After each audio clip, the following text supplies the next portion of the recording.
Hi friends, అందరికీ నమస్కారం. మరొక ఇన్ఫర్మేషన్ ముందుకు రావడం జరిగింది. తమిళనాడులో కొన్ని కీలక పొత్తులు చర్చలు కొలిక్కి వచ్చాయని మనకు స్పష్టంగా అర్థమవుతుంది. ఇక్కడ ఏదైతే కాంగ్రెస్ కూటమి మరి డిఎంకే కాంగ్రెస్ మధ్య మరి సీట్ల పొత్తు అయితే కుదిరిందని అక్కడ స్పష్టంగా అక్కడ డిఎంకే వర్గాలు కూడా మనకు స్పష్టంగా తెలియజేస్తున్నాయి. ఇప్పటికే అంటే యాక్చువల్లీ కాంగ్రెస్ 40 నుంచి 45 అసెంబ్లీ సీట్లను మరి కోరుకుంటుందని, అలాగే ఈ చర్చల్లో మరి దాదాపు వారం నుంచి ప్రతిష్టంభన నెలకొన్న సమయంలో మరి డిఎంకే ఒక కీలక అడుగు ముందుకేసి మరి 29 స్థానాలకు మరి కూటమిలోని పార్టీలు అన్నీ కాంగ్రెస్కు 29 అసెంబ్లీ స్థానాలు, అలాగే ఒక రాజ్యసభ స్థానాన్ని ఇస్తామని డిఎంకే ప్రకటించింది.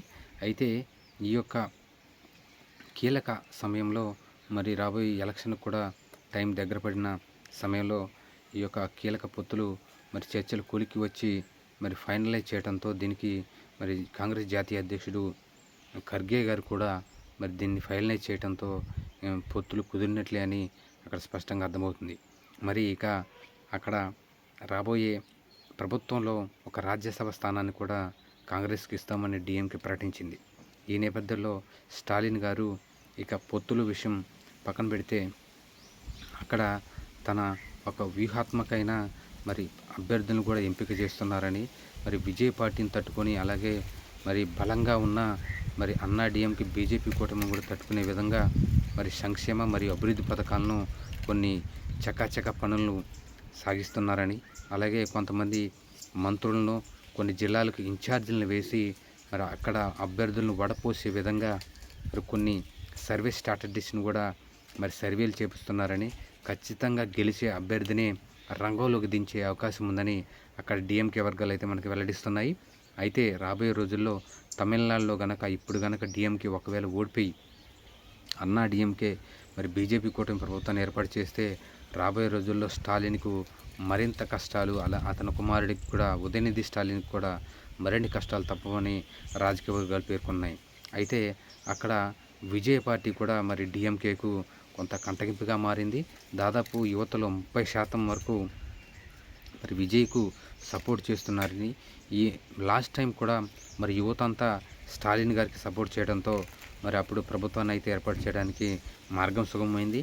మరి అదే యువత ఇప్పుడు విజయ్ గారికి వెళ్ళి మరి మొగ్గు చూపితే ఖచ్చితంగా ఏదైతే గ్రామాల్లోని ప్రజలు ఖచ్చితంగా డిఎంకే వైపు మొగ్గు చూపే అవకాశం ఉందని డిఎంకే భావిస్తుంది.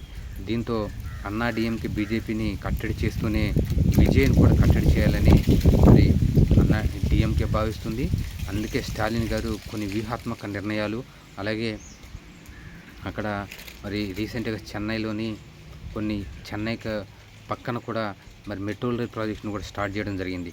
కొన్ని వ్యూహాత్మక అభివృద్ధి కార్యక్రమాలను కూడా చకచకా పనులు సాగించి ఎన్నికల నాటికి ప్రారంభించాలని, మరి పనులు కూడా స్పీడప్ చేయమని మరి స్టాలిన్ గారు మరి ఆదేశాలు అయితే జారీ చేయడమైంది.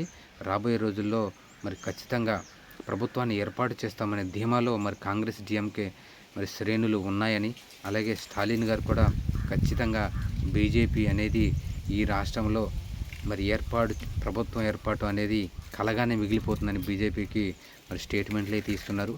మరి రాబోయే రోజుల్లో తమిళనాడులో ఏం జరుగుతుందో చూడాల్సిన అవసరం ఉంది. Thank you.